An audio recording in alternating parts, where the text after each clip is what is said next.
Okay, here we are back out under the Casbah. We've been doing some preliminary work on this cabinet here from time to time over the past week or so, touching it up here and there, taking care of little incidental stuff that we need to get done before going through and doing the major work on it.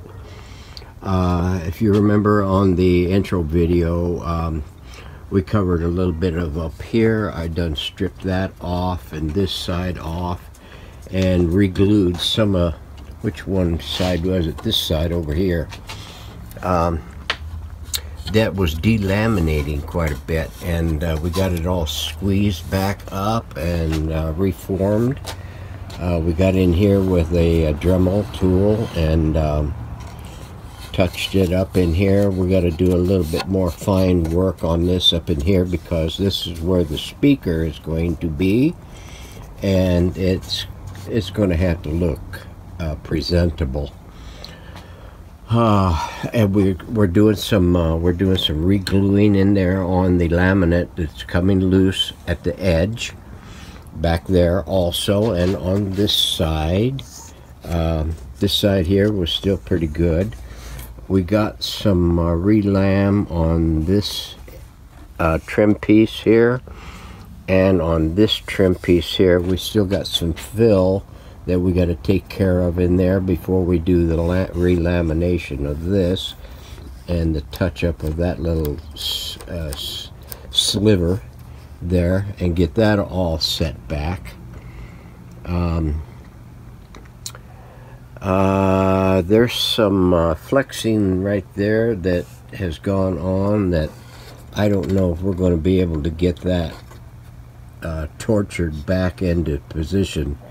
It may just have to be one of those Marilyn Monroe things. We got a little bit of fill to take care of in here and a little bit in there. I'm not really sure why it's splitting like that on both sides in about the same area. There's little splits here and there, so it's been mistreated for a little length of its time. We got this down here re-glued back. We got a little bit to take care of in there still. We got the pins out of it, index pins. I don't know how in the hell they managed getting them so far off, but we're going to try and make an adjustment to that a little bit. We might have to take a little bit of that. This here is going to have to get filled up. I got it filled up on the bezel on there, so so we got a little bit more work to take care of here, and then we can go to town on the laminate and get it scuffed up and redone. We'll do the yes, flip this up. We'll do the inside and get it all brushed out and check it out real good and see if there's any gluing up that we needed to be done in there.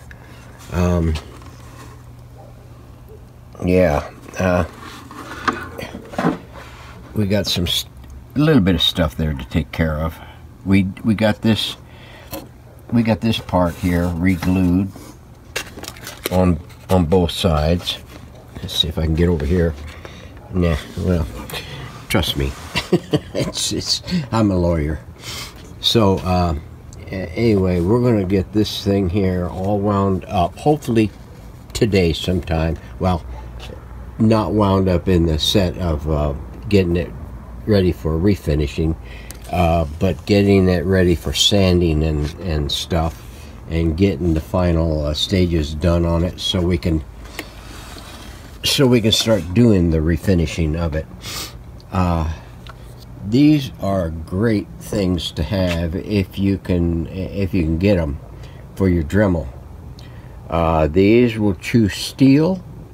I use it for wood, basically, and it's what I used it in here for those things, to shape wood, and it'll shape it really fast depending on what speed you have your Dremel set at. Yeah, it will bore you a hole real fast. And it'll clean up edges real good too. Some of those, I forget what the heck you call these. I don't know. I happened across them one day on the eBay, and I thought, well, that's what I need to really do some wood chewing. And it does chew wood. Something else I came up with. I'm sure a lot of people have been coming up with this for ages now. I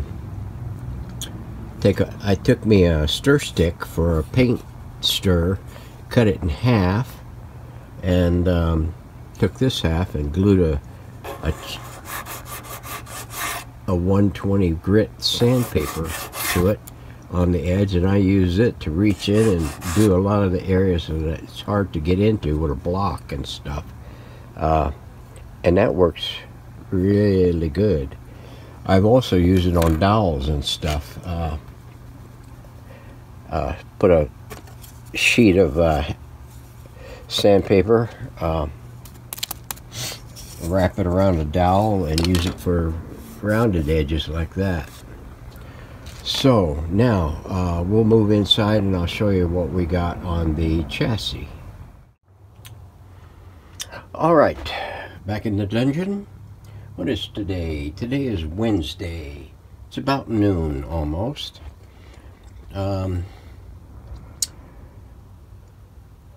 We had grief on this again.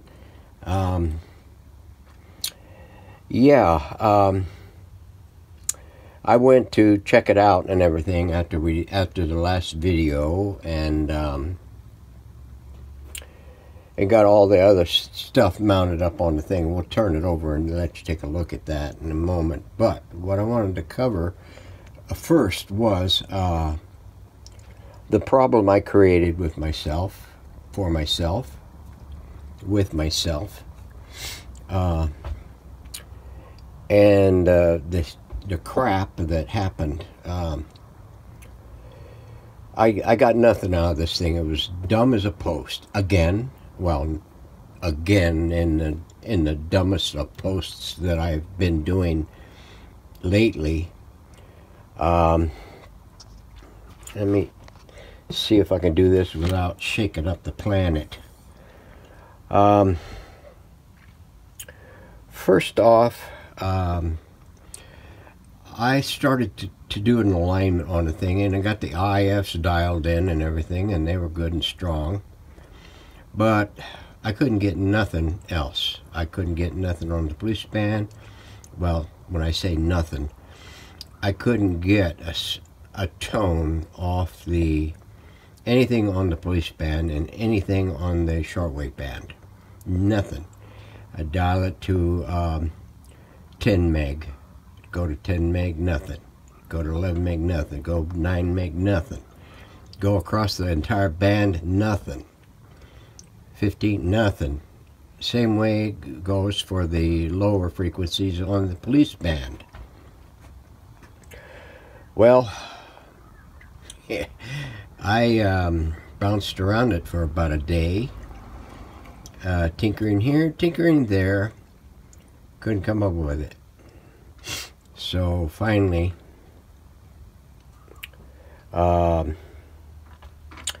I blew up the schematic and to a great size so I could look at it better, and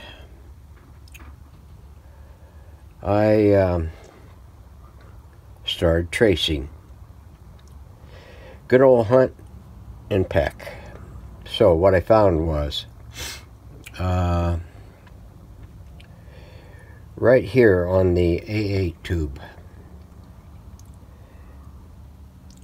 this connection right here that goes off there, that wire, was hooked over here. The resistor was in the right spot, but the wire was hooked over there. So I moved the wire back over here, and this side of the resistor was hooked right here. Wrong answer. It needed to go over here. I swear I'm not dyslexic. But yeah, I could be getting there. So anyway, that was two of the problems. Makes sense. A8 tube. I think that's the converter tube or whatever the heck tube that is. I don't remember offhand right now, which is one reason you can tell why I got my problem. It's because memory is shot. So, what else was there? Oh yeah, this number 28. It wasn't even in there. I got to the point on the schematic that this 28, and I said, wait a minute, 26, 27, 16, 7, 3, 5, 19, 49, but no 28.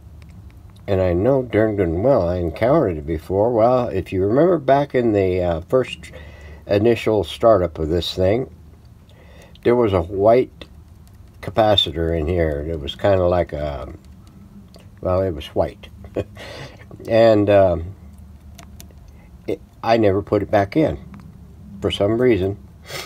It was dangling over here on a bunch of wires in space along with all the old E-caps that were in here. And when I clipped it out, I just tossed it over there in the pile and everything. Never got, so consequently, whenever I went through and recapped, pulled these caps out and started replacing them, I never encountered the 28 because I'd already encountered it prior to that and cut it out of there with those E-caps. So, excuse me. So, trying to keep my coffee down. So I managed to get that back in there. What else was there? Oh yes, this red wire from the first IF.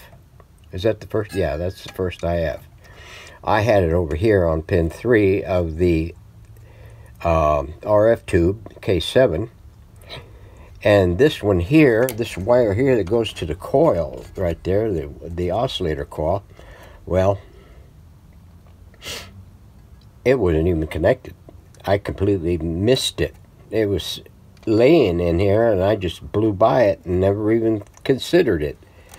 It looked like it was connected, so I didn't bother with it. So anyway, but I had this one over here on that lug and dead end. So when I got to retracing it, it needed to be over here on pin 6 of the other K7 tube. And when I realized that wasn't connected, I connected that back where that's supposed to be. And everything started working. And rather nicely, too. So, technical note.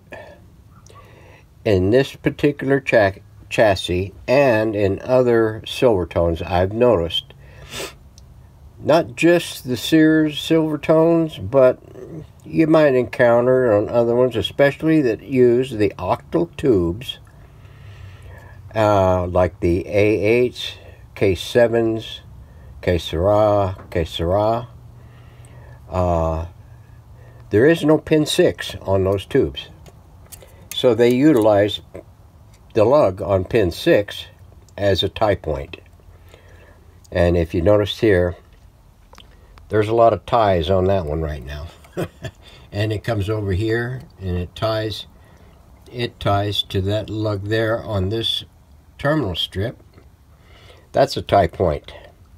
And it comes off of there and comes over here, and there's a lug 6 on a see, there's no pin in that hole. So, and that's pin 6.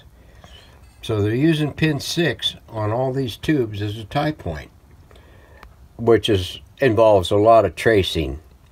You'd be jumping from this one to that one to over there to back over here. So ding dong. So Just keep that in mind whenever you go to doing a tracing on this thing. You're going to have your work cut out on you. Now, I know what some of you might be thinking. Jim, you mean to tell me you went through all them chicken scratches and everything and went to jot everything down and trace everything out and everything, and you still got it wrong? Yeah.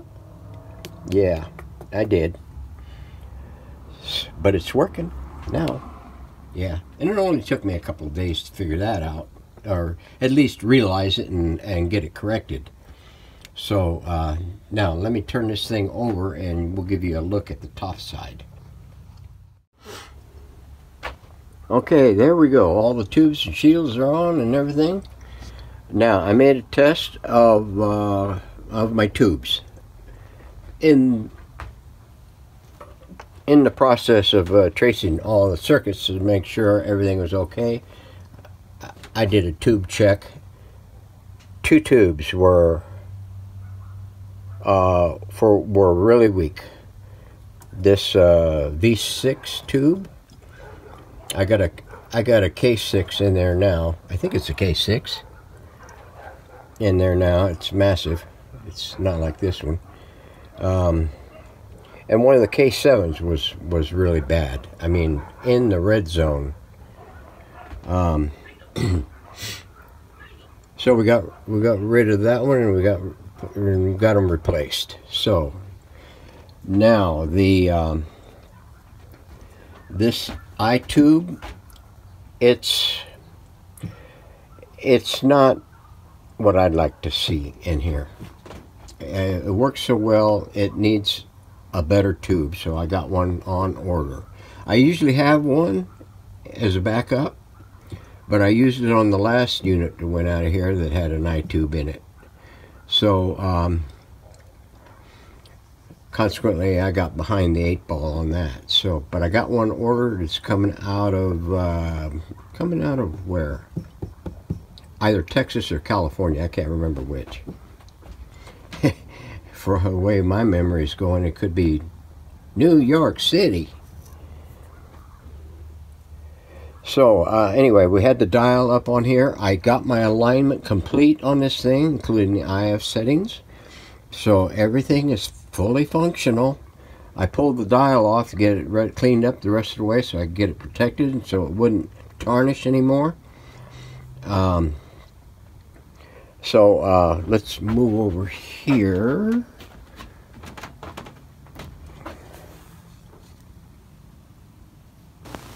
Here is the dial, all nice and refinished. I got a seal coat on it to keep it from tarnishing further. The needle is cleaned up. These little wonky thingies, I made some up, clear pouring of some cast as a full bar, and what I want to do, because there's not a great deal of light that hits this thing, so I'm going to put these up in the top behind the lamps, well, in front of the lamps, and let them wash the light down through there. And I added a little lemon color to it, 1 drop, and it was a bit strong. And they're going to go up here in front of the lamps, and they're going to magnify the light that comes from the lamps, because there's just not enough light on that dial. So we're going to do that. This is already done. I got my holes filled up and everything. The glass cleaned up. These here are starting to crack. I noticed that whenever I pulled them off originally, and it's because I don't know if anybody's ever encountered that before, but when you go to tighten these Bakelite, I think that's what they are, Bakelite knobs down with set screws.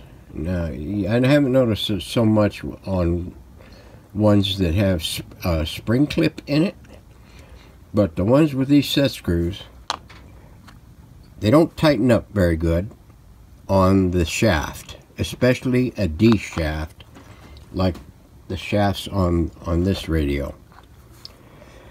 So it's a constant battle to keep the knobs tight onto the shafts. And so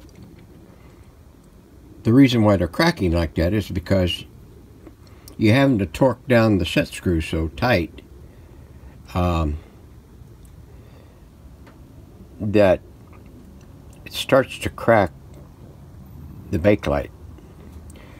If you notice here, both of these are cracked, and they're constantly having to tighten those back up. Well, here's my theory. These two aren't cracked. Those two went on the on-off shaft. No, let's see. Yeah, the on-off shaft, or the volume on-off switch, and the other one went to the tuner. Well, there's not much resistance on that when you go to operate the knobs or the components. But over here you have the band switch. A lot of pressure on that set screw. Same way with the tone control. You gotta put a little pressure on the thing, so consequently these here you got to get super tight because of the resistance of the things, which ultimately over time you crack them trying to keep it tight. So I had to flood all inside of that with some epoxy. Same way with that one, epoxy, so that way I can put those on those particular shafts and not have to worry about breaking the rest of the thing off and splitting this thing the rest of the way, hopefully. Here are the two tubes that were bad in that tube, on that. I think that was a K7. Yeah, it is a K7.